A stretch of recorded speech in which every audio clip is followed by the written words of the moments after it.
Bonjour, bienvenue dans la saison 2 de Comme d'Archi, le podcast qui vous ouvre les portes du monde fascinant de l'architecture, dans une approche non manichéenne et pour ne pas opposer passé et futur, dans une réflexion transversale permettant de vivre au présent dans un cadre de vie plus heureux car mieux identifié. Carpe diem. Je suis Anne-Charlotte, chroniqueuse du podcast, accompagnée de l'ingénierie son pour vous offrir le meilleur. Merci et heureuse de votre fidélité. Maintenant, place au talent. Bienvenue dans Comme d'Archi.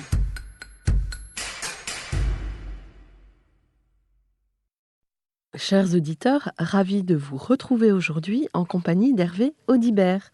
Bonjour Hervé Audibert. Bonjour. Bienvenue dans Comme d'Archi. Vous êtes concepteur lumière et à la tête de votre atelier, Hervé Audibert. Vous avez travaillé avec des noms emblématiques de l'architecture comme Yves Lion. Ainsi, vous travaillez à la mise en lumière du territoire, comme par exemple la Cité Méditerranée à Marseille, à la mise en lumière de l'architecture, comme par exemple le théâtre de Saint-Nazaire ou le siège de Jean-Paul Gaultier à Paris, à la mise en lumière de lieux d'exposition, comme le musée d'histoire maritime de Saint-Malo avec Kengo Kuma.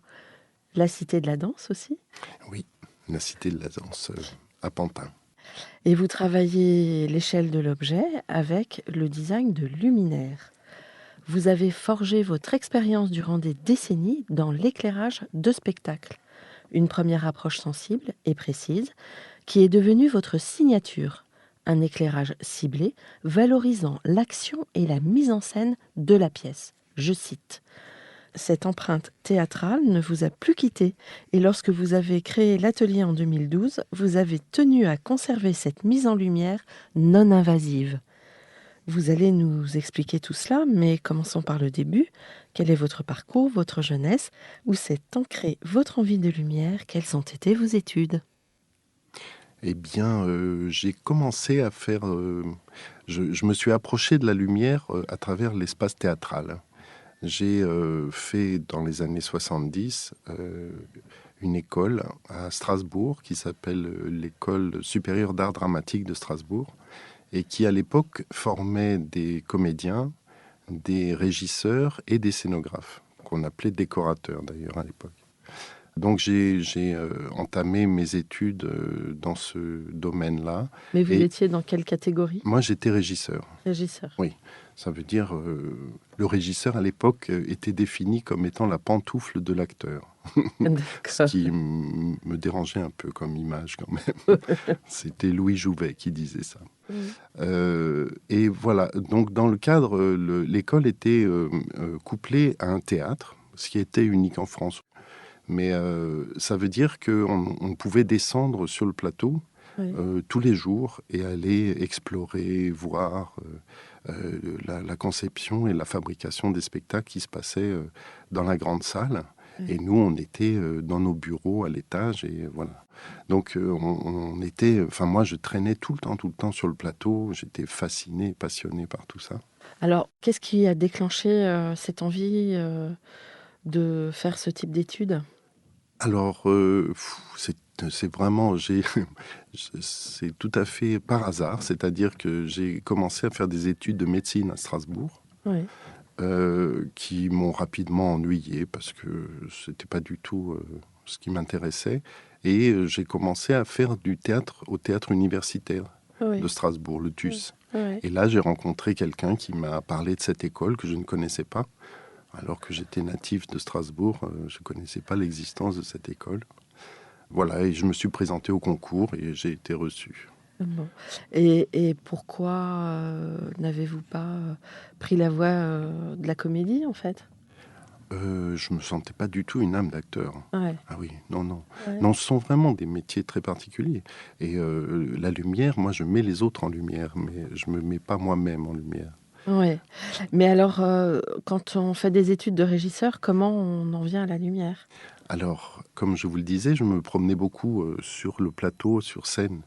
Et j'ai rencontré un homme de lumière qui s'appelle André Dio, et qui est un homme qui a amené la dimension lumière au théâtre. Mmh. Je veux dire par là que il était chef opérateur, ça veut dire concepteur lumière sur des tournages, sur des films. Et il a apporté cette sensibilité dans la conception d'un spectacle. Il travaillait avec des grands noms allemands, avec, je crois, Chéreau aussi, avec Jean-Pierre Vincent, enfin voilà. Et donc, j'ai rencontré ce monsieur et je me suis pris d'affection pour lui et lui pour moi. Et dans le cadre de l'école, j'ai commencé à faire des stages avec lui. Et je suis parti faire des spectacles, enfin suivre son travail. Euh, voilà. Et avec des gens comme Planchon, tout ça, enfin voilà, qui étaient des noms à l'époque prestigieux. Et voilà, un jour, j'ai décidé de faire que de la lumière. Et voilà, ce qui était assez peu compatible avec l'école, parce que l'école cherchait à former des gens pluridisciplinaires en régie, donc répondant à toutes sortes de technicités. Et puis moi, je dois dire que c'est vraiment la lumière qui m'a passionné. Oui. Donc Mais j'ai du quitté coup, l'école. ouais, sans être diplômé, en fait, c'est ça? Oui, oui. Vous êtes... J'irai même plus loin. Alors je peux vous raconter l'histoire, c'est qu'en fait je me suis fait virer de l'école parce que je ne faisais que de la lumière et que le directeur de l'école m'a dit, ben, si tu fais de la lumière, tu vas la faire ailleurs. Et d'ailleurs, ton dernier stage, tu te le payes toi-même. Et puis l'année prochaine, c'est pas la peine de revenir. Voilà. Voilà pour l'anecdote. Hein. Mais ça m'a été d'un grand secours. Parce que habitant Strasbourg, voilà, je suis monté à la capitale dans des conditions évidemment Très très précaire. précaires, Mmh. où j'avais ni boulot, ni appart, ni rien. Quoi, hein. Donc voilà, je me suis fait héberger chez l'un, chez l'autre. Et puis petit à petit, je me suis fait un réseau et j'ai commencé à travailler au théâtre et en lumière. Alors pour quel théâtre? Enfin, vous avez réussi à creuser votre sillon? Oui, Euh, alors a priori, j'ai rencontré beaucoup de gens au ouais, TNS ouais. qui sont devenus des amis et des gens avec qui j'ai commencé à travailler. Donc André Engel, un des premiers spectacles que je sois parti faire, d'ailleurs comme assistant d'André Dio, c'était Prométhée Portefeu au festival de Nancy du temps de Jack Lang. Voilà, enfin, vous voyez, c'était hier, quoi. Ouais. Et voilà, et c'était un spectacle extraordinaire où André Engel avait transformé Prométhée en un terroriste qui avait mis le feu, voilà, etc. Donc c'était un spectacle qui se passait en plein air à 5 heures du matin. Et le public patientait jusqu'à 5 heures du matin, était embarqué dans des camions militaires et on les emmenait à une dizaine de kilomètres de Nancy où on les débarquait dans on avait travaillé sur le carreau d'une mine et on avait reconstruit une ville en ruine là-dedans. Et donc le public arrivait, il faisait nuit encore, avant le lever du jour. Et on les lâchait sur un chemin et il y avait du feu partout, des voitures en flammes, des bâtiments en flammes, tout ça. Et on emmenait le public, on le dirigeait jusqu'à un endroit particulier où, au sommet d'une maison, il y avait Prométhée qui haranguait la foule, comme le terroriste qui avait nettoyé la ville par le feu. Mhm.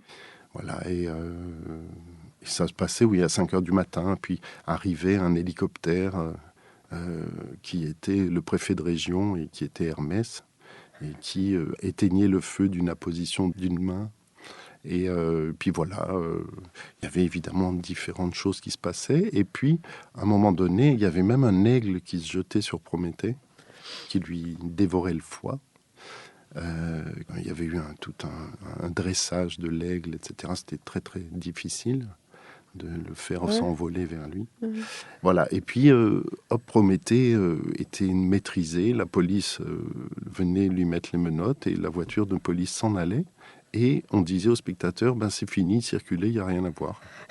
Et voilà. Et il était 7 heures du matin. Et voilà, enfin, des aventures théâtrales extraordinaires.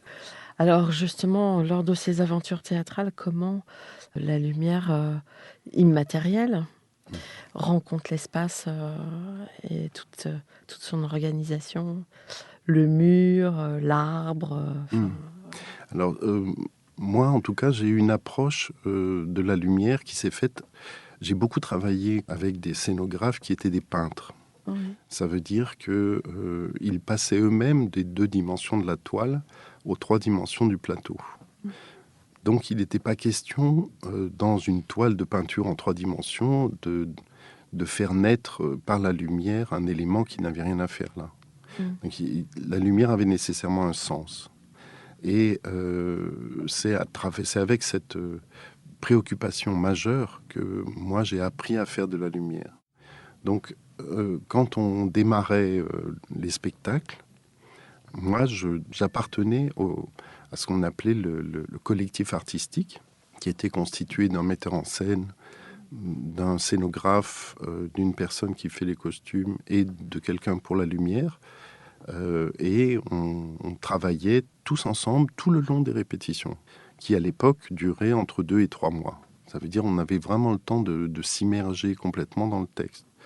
Et le texte était le fil rouge, c'est-à-dire que chaque intervenant s'appropriait le texte et en faisait une interprétation dans son propre médium. Voilà. Donc moi, je racontais le texte avec la lumière. C'était ça ma préoccupation. Et c'est vrai que ça nécessite un temps d'immersion important. Je veux dire par là qu'aujourd'hui, en 2 semaines, on n'a pas le temps de faire cette immersion. Et aujourd'hui, on monte un spectacle en 2 semaines parce qu'il n'y a pas d'argent et qu'on ne peut pas payer pendant 3 mois une équipe artistique à pas produire et à pas, comment dire, recevoir du public, quoi. Mm.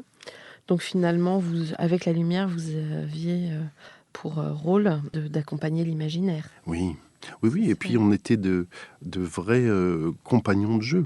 Je veux Ouais. dire par là que la lumière naissait en même temps que le jeu des acteurs, Ouais. des comédiens. Et les acteurs, comédiens, s'appuyaient sur la lumière. En tout cas, moi, je travaillais en intime collaboration avec eux, évidemment avec le metteur en scène, tout ça. Mais moi, je bossais beaucoup par contraste. Et voilà, et les acteurs entraient en lumière Mm. ou pas, Mm. suivant leurs désirs et suivant leur jeu.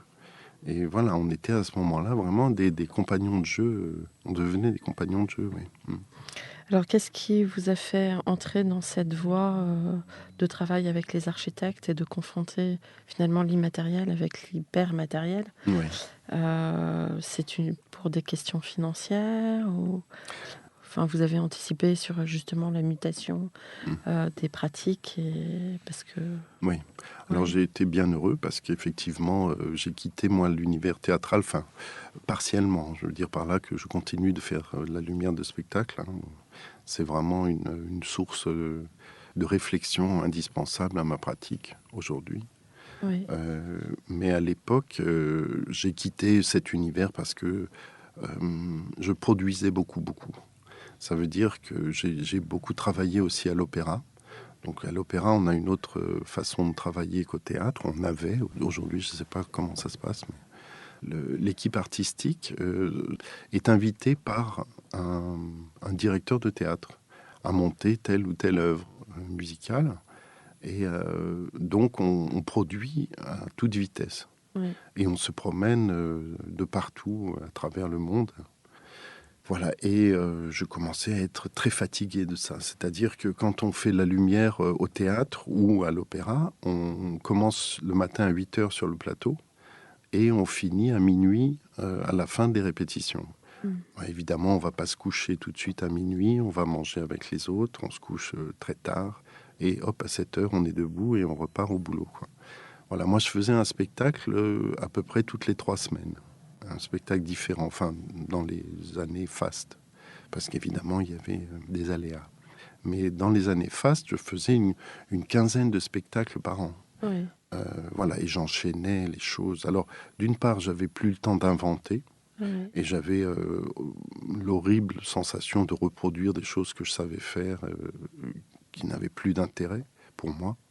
Et puis voilà, une fatigue globale très importante.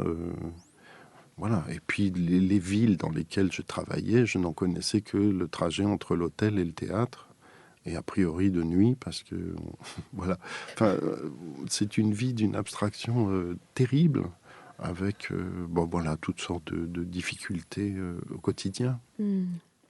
Donc, j'ai eu le bonheur et la chance de rencontrer un architecte qui s'appelle Alberto Catani, qui avait travaillé sur le théâtre de la Colline. Oui. Je suis allé travailler au théâtre de la Colline, à l'occasion d'un spectacle. Puis on s'est rencontrés. Et lui, il travaillait sur tous les cinémas UGC à l'époque. Et il m'a proposé de travailler avec lui sur le premier qu'on ait fait. C'était le cinéma Saint-Eustache, Oui. à Paris, le cinéma UGC.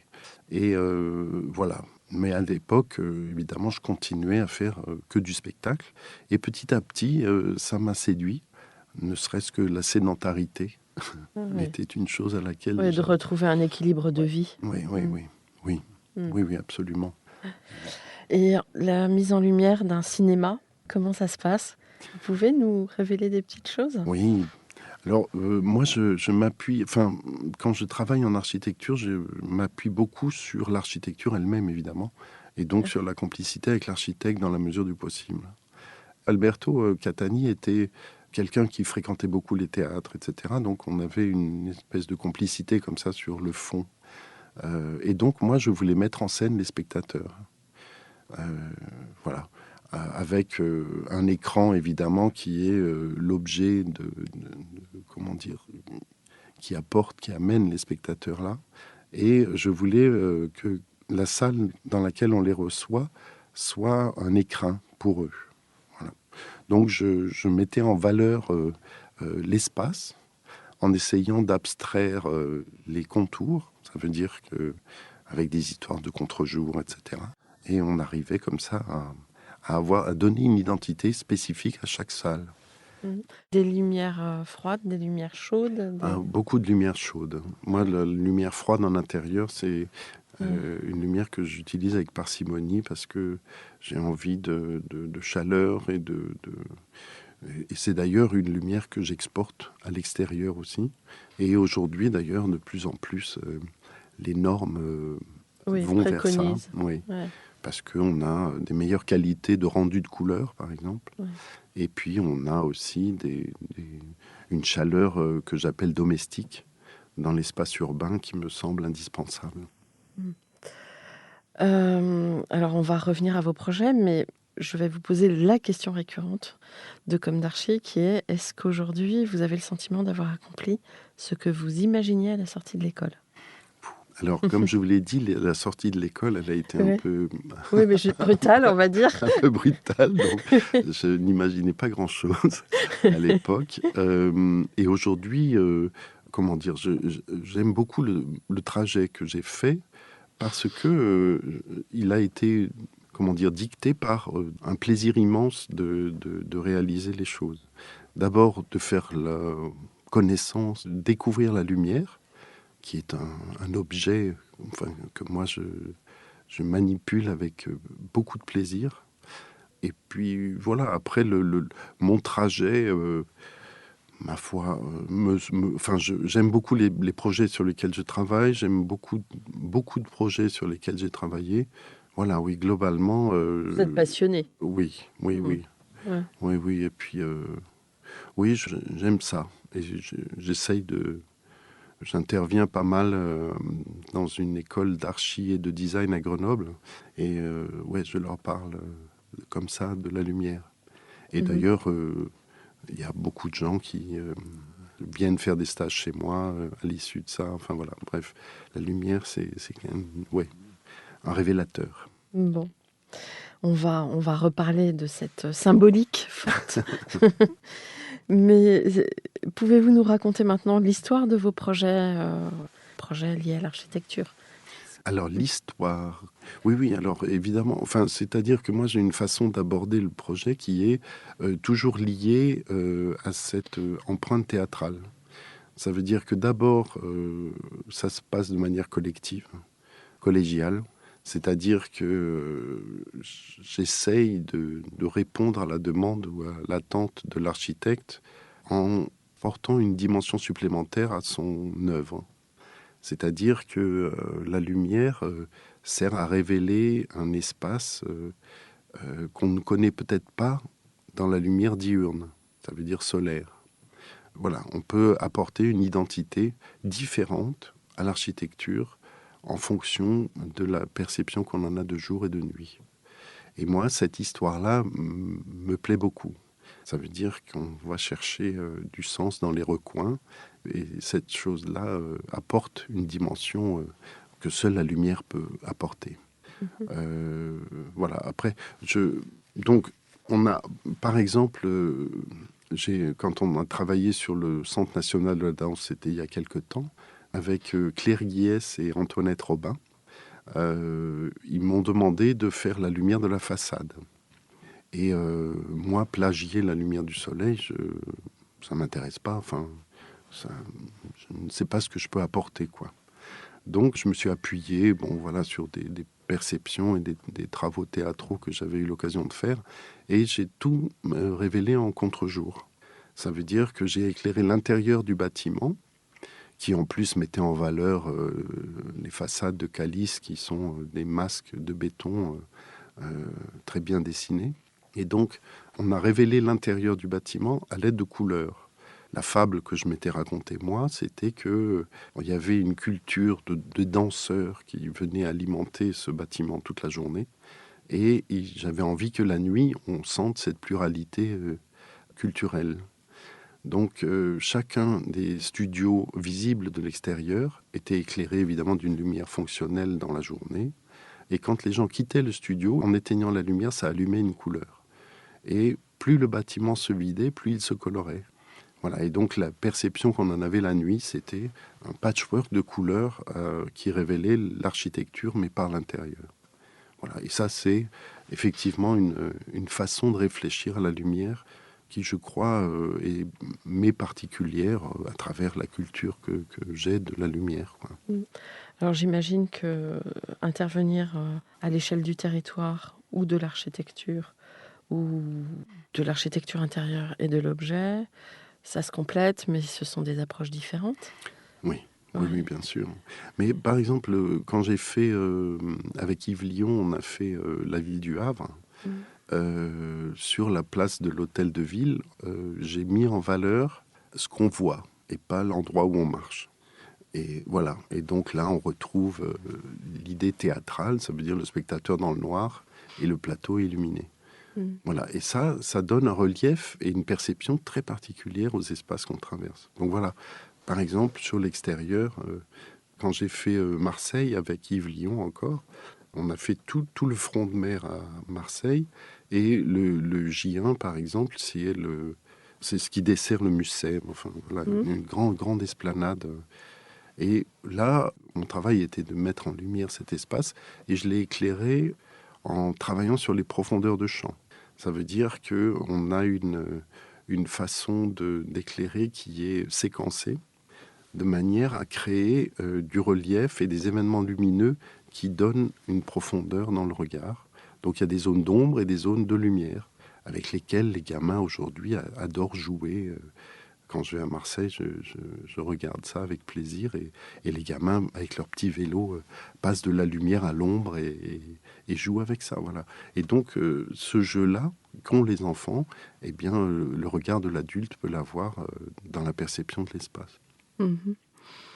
Et alors, vous avez déjà travaillé avec des paysagistes ? Oui, Ouais. oui, bien sûr. Vous Oui. avez des histoires à nous raconter ? Oui, Des paysagistes ? on a fait il n'y a pas très longtemps un projet qui s'appelle Village Nature à l'est de Paris et qui s'étend sur plusieurs centaines d'hectares et qui reçoit des petits pavillons qui sont destinés aux visiteurs, quoi. Voilà. Et donc, le thème, c'est Village Nature. Ça veut dire on raconte la nature. Et raconter la nature la nuit avec la lumière, aujourd'hui, c'est une grande difficulté parce qu'on a des normes auxquelles on doit répondre, etc. Il faut faire attention que les gens ne tombent pas. Et moi, j'ai pris comme thématique la promenade sur un chemin nocturne dans la campagne. Ça veut dire sans lumière. Donc, on est parti sur la thématique et tout ça, évidemment, avec Thierry Huot, qui est le paysagiste de cet espace.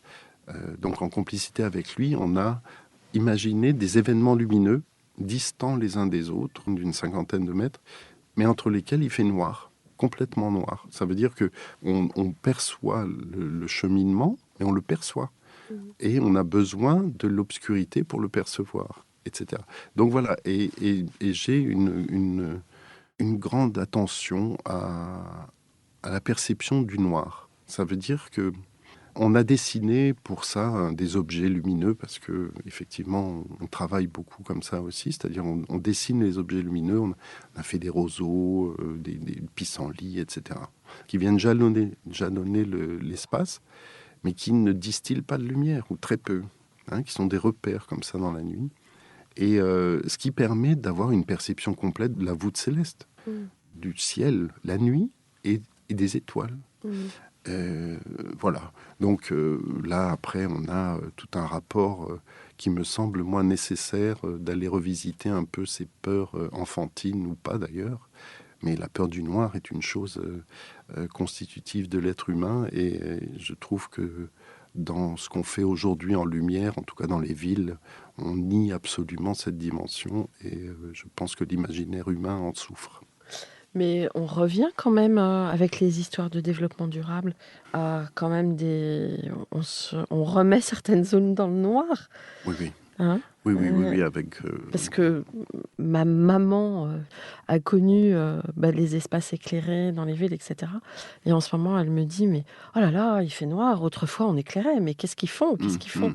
Forcément, le monde change, et quand on vieillit, on est parfois sensible quand on retrouve pas ses repères. Moi, je trouve ça, plutôt positif justement, par Oui, rapport au fait que il y a une dimension poétique qu'on peut apporter à l'espace urbain en révélant des espaces qu'on veut. oui, Voilà, une fois de plus, dans la journée, rien n'est caché. oui, Et la nuit, on peut révéler des choses. Je me rappelle qu'on avait une complicité là-dessus quand on parlait avec Yves Lion du Havre. Il me disait, j'aimerais beaucoup qu'on puisse apercevoir une silhouette sous un réverbère et qu'il disparaisse l'instant d'après. mmh, Voilà, et c'est exactement cette préoccupation-là.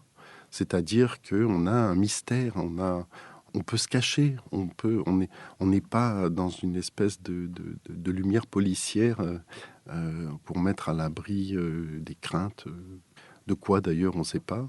Je veux dire que en ce moment, il y a beaucoup de villages qui la nuit coupent toutes les lumières mmh, pour faire des économies et puis pour favoriser aussi la faune et la flore, parce que 70% des pollinisateurs se font la nuit. mmh, C'est-à-dire que les abeilles dorment, mais les papillons, ils travaillent.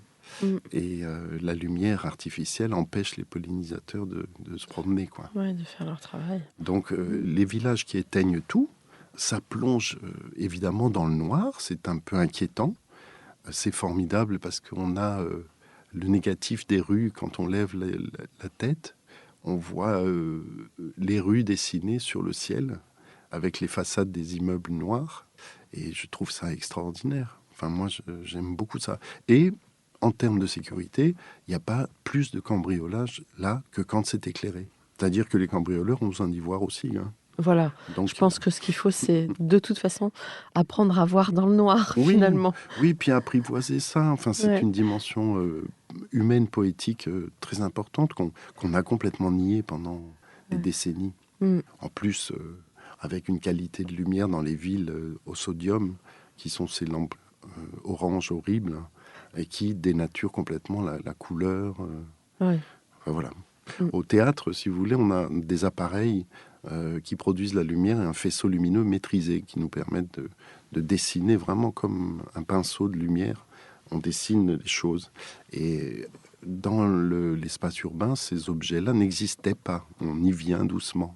Mais donc, ça veut dire que quand on allume une lampe, on éclaire jusqu'au 2e étage des maisons et on éclaire indifféremment la voirie, les trottoirs, la façade. Enfin, tout ça est baigné dans une espèce d'horreur orange. Voilà, il est temps de redessiner l'espace urbain la nuit, oui. mmh. Vous avez une production aussi, liée aux œuvres, à l'œuvre d'art? Eh bien, effectivement, l'objet lumière est une chose dont la manipulation devient un langage pour moi.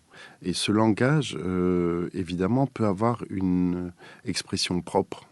Je veux dire par là qu'elle n'est pas nécessairement liée ni à un spectacle, ni à une œuvre architecturale.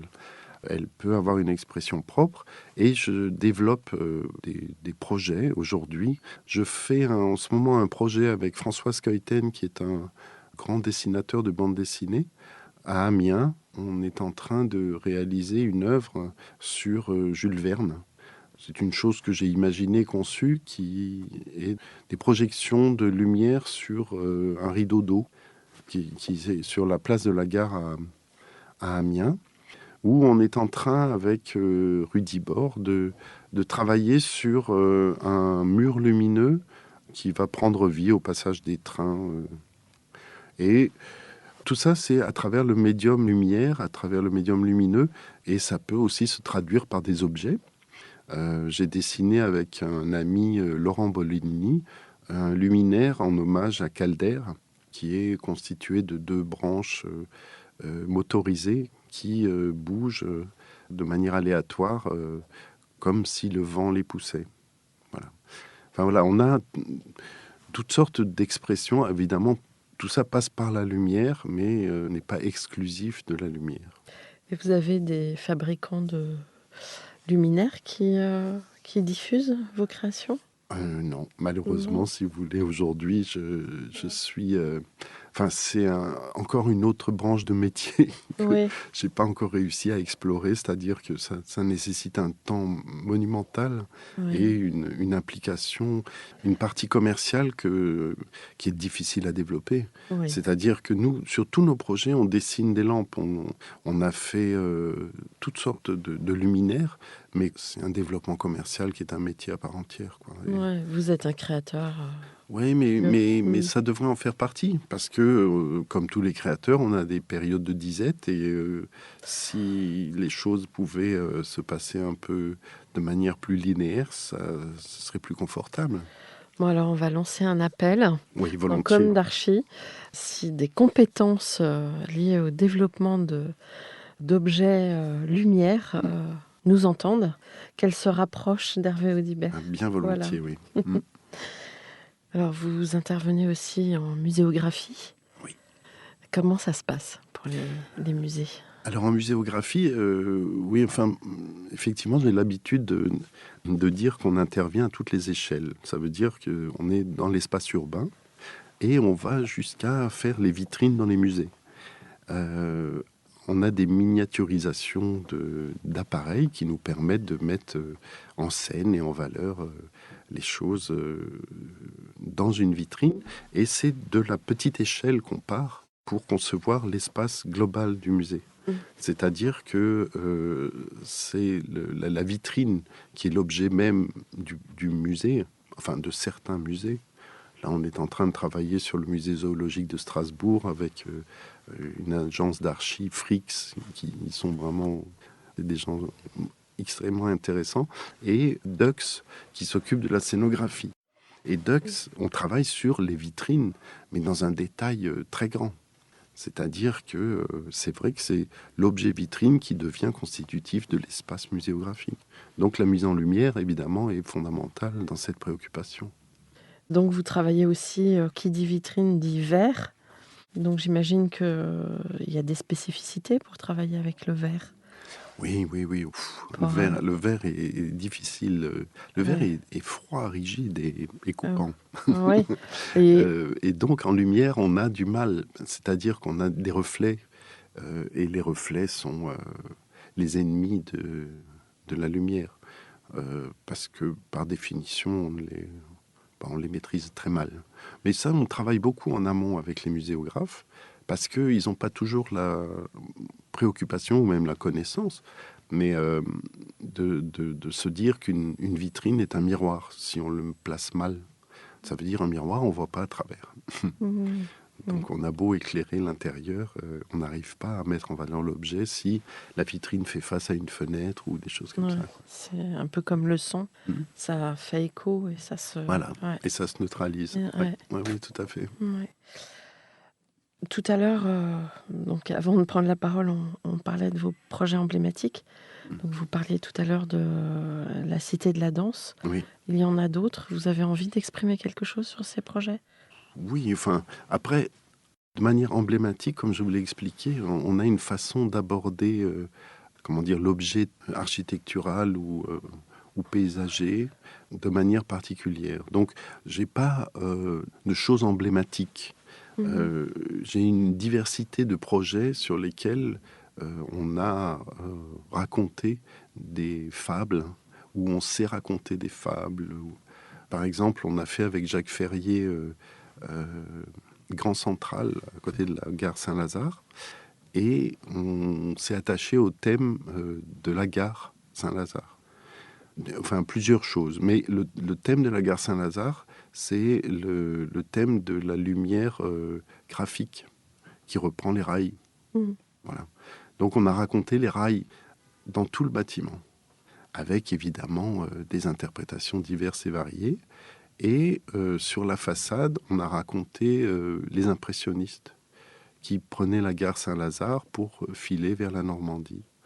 Voilà. Et on a fait, on a transformé avec Jacques, hein, enfin, en, en complicité, une mise en lumière de la façade qui reprend un des tableaux emblématiques de Monet qui est sur la gare Saint-Lazare, avec des températures de couleurs, voire des nuances de couleurs qui vont du bleu lié à la gare au coucher de soleil sur l'ouest. Voilà. Voilà, si vous voulez. Et chacun de nos projets a comme ça une histoire, en tout cas dans notre façon de l'avoir abordé. Donc en fait, par rapport à ce dernier travail-là que vous citez, au lieu de mettre une reproduction d'un tableau, vous avez travaillé sur des ambiances, Oui, hein, oui, oui, c'est ça? absolument. Sur des atmosphères. Ouais. Heu, Et puis sur la, si vous voulez, toutes les sources de lumière qu'on utilise, là je vous parle de lumière graphique. Ça veut ouais. dire des traits lumineux. Et ce sont ces traits qui produisent la lumière. Je veux dire par là que c'est pas un décor qu'on vient plaquer sur une lumière fonctionnelle. Mmh. On a fait par exemple un très grand centre commercial à Nice qui s'appelle Cap 3000 avec Patrick Join qui s'occupait lui de l'architecture intérieure. Et Patrick souhaitait qu'on puisse évoquer ce centre commercial est à proximité du Var, le Var étant un cours d'eau qui coule là. Et donc, dans la conception de la lumière, on a repris avec mon équipe le thème de l'eau. Et donc, on a inventé, mis au point des sources de lumière filantes qui sont la lumière fonctionnelle du centre. Mais c'est des choses qui serpentent dans les allées et qui ont la fluidité de l'eau. Mmh. Voilà. Avec de temps en temps euh, l'eau qui rencontre un obstacle qu'on peut appeler un rocher. Et ce rocher est une dalle lumineuse qu'on a formée, etc. Et le fil de l'eau le contourne. Voilà. D'accord, et alors vous travaillez forcément, dans un esprit durable? Donc, au niveau de la consommation, Oui, bien la sûr. mise en œuvre de tout ça, Bien sûr. comment ça se passe par On a, rapport à l'écologie? on a une vraie préoccupation en termes de consommation d'énergie. Mais de toute façon, aujourd'hui, on utilise de la LED partout. Oui, Voilà. Donc, en gros, si vous voulez, ce thème-là est intégré de oui, fait. oui. C'est Euh, plus un sujet finalement. Ça en est un, Ouais. parce que même là-dedans, on essaye de faire des prouesses pour faire des économies aussi. Je veux dire, on est en train là de travailler à Saclay sur un bâtiment, les noms m'échappent, mais un Mmh. bâtiment négatif, je crois. Enfin bref, en termes de Oui, oui, consommation oui. d'énergie. Mmh, mmh, Et voilà, et donc là, la lumière qui est fonctionnelle mmh. doit être néanmoins, doit dessiner un espace, un environnement, un univers dans lequel les gens vont se mouvoir. Donc on ne peut pas se satisfaire de faire de la lumière fonctionnelle. Mmh. Donc il faut prêter la fonctionnalité Mmh. au dessin de l'espace et le tout dans des consommations très très faibles. Mmh. Enfin là, on est dans des choses, ça vous dira peut-être pas grand-chose, mais 5 watts au mètre carré, c'est rien du tout. Mmh. Voilà. C'est une préoccupation qu'on a en intérieur, en extérieur, de manière évidente aujourd'hui. Enfin, on Oui. ne peut pas y échapper, quoi. Mmh. Comment est composée votre équipe? Alors, mon équipe, nous sommes aujourd'hui 6 dans notre agence, atelier. J'ai 4 personnes qui sont issues d'écoles d'art. Ce sont des gens qui n'avaient pas d'expérience dans la lumière. En Ce fait, sont... c'est vous qui les avez Ouais, façonnés. ouais. Il y a une technicité nécessaire, donc il y a une personne qui est très forte dans ce sens-là, parce qu'on a toutes sortes de choses, de calculs à faire dans tous les sens. Mais j'avais envie que les gens aient un imaginaire. Donc je les ai recrutés sur la base de cet imaginaire, mais Leur qui est pas du tout, créativité. ouais, mais qui est pas du tout lié à la lumière, a priori. Alors, Mhm. s'ils sont venus me voir, c'est que ça les intéressait. Mais voilà. Et à partir de là, on travaille tous ensemble. Ça veut dire que sur tous les projets, on fait un travail collégial. Alors, il y a un responsable de chaque projet, mais dès qu'on rencontre ou un souci de résolution d'un problème ou de conception, on en parle tous ensemble. Mhm. Et l'imaginaire collectif fonctionne, voilà, comme au théâtre, quoi. D'accord. Vous travaillez en 3D, enfin, vous avez avec des logiciels. Oui. Oui, on a toutes sortes de logiciels, Ouais. effectivement, très sophistiqués. Tous les logiciels Mhm. de calcul d'éclairement, on a tous les logiciels d'architecture, de dessin Ouais. industriel, de dessin. Et puis on a voilà, toutes les 3D possibles pour pouvoir tourner et retourner tous les espaces dans tous les sens, quoi.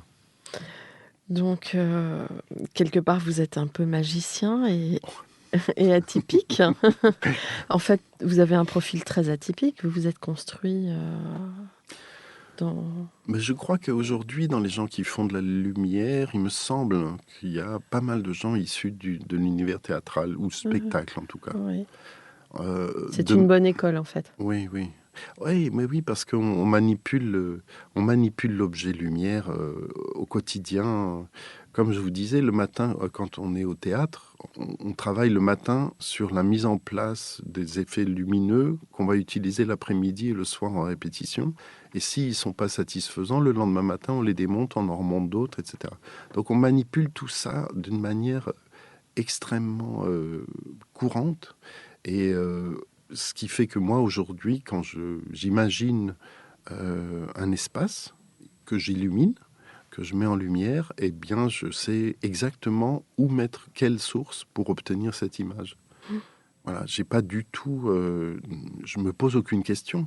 C'est une praticité qui est issue de cette expérience-là. Et je pense pas qu'on puisse l'acquérir autrement. Maintenant, enfin voilà, je m'avance pas là-dessus, mais enfin moi personnellement, je ne serais pas passé par là. Je ne saurais pas trouver comment produire les images que j'ai dans ma tête. Est-ce que vous auriez envie d'ajouter quelque chose sur la symbolique de la lumière? Alors ça, évidemment, il y en a beaucoup, hein. Ouais. Moi, comme je vous le disais, moi j'aime bien mettre les autres en lumière. Ça veut dire réussir à les aider ou à les révéler. Voilà. Sans prétention, hein, je veux dire, on n'est pas là dans un discours psychanalytique ou quoi que ce soit. C'est juste révéler des facettes. Peut-être que je suis moi le seul à voir. Un autre concepteur lumière en verrait une autre. Voilà. Mais... Et ça, vous adaptez à la personnalité de chacun, l'éclairage? Dans l'idéal, j'aime avoir une complicité avec la personne avec qui je travaille. Ce qui, évidemment, n'est pas toujours le cas. Enfin, je veux dire, on rencontre pas tous les jours des gens avec qui on partage beaucoup de choses, quoi. Ouais. Mais à partir de là, oui, bien sûr, naît un langage qui nous est personnel, oui. Ah ouais. Et à partir de là, on peut effectivement réussir à avoir une identité particulière sur chacune des complicités, quoi. Mhm. Comment imaginez-vous le monde d'après? Alors, le monde d'après, aujourd'hui, Entre d'après... guillemets. Vous êtes dans des métiers où on projette. Mmh. Et c'est un peu ça qui m'intéresse, en fait, dans D'accord. cette question. Alors, moi, le monde d'après, j'imagine qu'il va se transformer en un printemps fleuri. C'est-à-dire que je pense que tout le monde va avoir envie d'humanité et de liens et tout ce qu'on a perdu depuis cette année-là de confinement. J'espère simplement que le coup de départ va pas être trop dilué, parce que je pense qu'il perdrait en intensité. Mais je pense que cette période-là enfin en tout cas personnellement, j'ai eu très envie de m'approcher d'autres gens. Ça veut dire que c'est pendant cette période-là qu'on a créé avec, entre autres, Rudy Bor, qui est un ami designer avec qui je partage les locaux d'ailleurs. On a créé une entité, un collectif qui s'appelle Integral Designer, dans laquelle on regroupe toutes sortes de compétences et de désirs au niveau international. Donc on a des gens qui font du paysage, on a des graphistes, on a des architectes, on a un fontainier, enfin voilà, on s'est créé en collectif et on a très envie de faire exister cette complicité au cœur du travail et de proposer nos services complices à des maîtres d'ouvrage. Voilà. Ce désir-là est né du confinement. C'est né au mois de mars dernier. Et on s'est dit, mais qu'est-ce que c'est que cet isolement dans lequel on est chacun cloîtré? Et on a eu besoin comme ça de créer des passerelles entre nous et au niveau international. Et voilà, on est en train là de postuler. On vient de postuler pour un projet à Ottawa. Enfin voilà. Et donc on est un collectif d'une quinzaine de personnes et de métiers différents. Et on se présente et on se propose comme une entité humaniste. Voilà. Ouais, c'est chouette. Quel conseil donneriez-vous aux étudiants? Parce que ça tombe bien, Alors, vous transmettez. Ouais, les étudiants... Enfin là, je vous parlais tout à l'heure de ce que je fais à Grenoble. Ouais. Ils sont dans une souffrance là terrible. Aujourd'hui, les étudiants sont en très mauvais état. Je sais qu'à Grenoble, on a quantité d'étudiants étrangers qui sont complètement en perdition parce que ils ont plus d'argent, ils ont plus de... Ils sont très isolés. Oui, c'est terrible, terrible. Et là, on devait faire un workshop, enfin, que je fais avec eux tous les ans. On se retrouve aux grands ateliers à l'île d'Abo, qui est un lieu qui est dédié aux étudiants et dans lesquels on a tous les moyens de production et de levage, etc. C'est un endroit dans lequel on fait des travaux pratiques. Et donc, avec eux, là-bas, je leur fais... ils construisent des boîtes noires, dans lesquelles je mets 6 projecteurs et je leur dis de me raconter un haïku en lumière. C'est-à-dire que je leur donne un haïku, qui sont ces petits poèmes japonais en 2 ou 3 phrases, et je leur dis, on le met à l'entrée de la salle et je veux le voir quand je rentre dans votre espace. Voilà. Et donc, faire de la lumière un matériau qui devient un langage. Mmh. Et voilà, donc j'arrive à les faire, j'arrive, c'est un peu prétentieux, mais en tout cas j'ai envie de les faire rêver avec la lumière. Et on a eu des choses, là au mois de janvier dernier, on a fait des travaux pratiques dans un petit village sur les hauteurs de Grenoble, où on a développé un exercice qui a été concrétisé. Mais voilà, c'est des... Je leur dis aujourd'hui, ne perdez pas espoir et soyez imaginatifs, mais dans le sens où croyez en votre créativité, quoi. Suivez votre lumière. Ouais, exactement, oui. C'est chouette. Un mot de la fin, vous aimeriez conclure sur quelque chose de particulier? Suivez votre lumière, oui, je trouve que c'est une très jolie expression, oui. Ouais, c'est bien ça. Mais j'ai envie de pouvoir dire aux gens effectivement que l'avenir est devant et qu'on peut l'éclairer. Ouais. C'est une belle phrase de conclusion. Merci beaucoup Hervé Audibert pour votre riche témoignage, atypique dans Comme d'Archi, mais je crois qu'on est dans notre sujet. Hein, et à bientôt. Eh bien oui, j'espère. Et puis merci beaucoup à vous. Je vous en prie. Au revoir. Au revoir.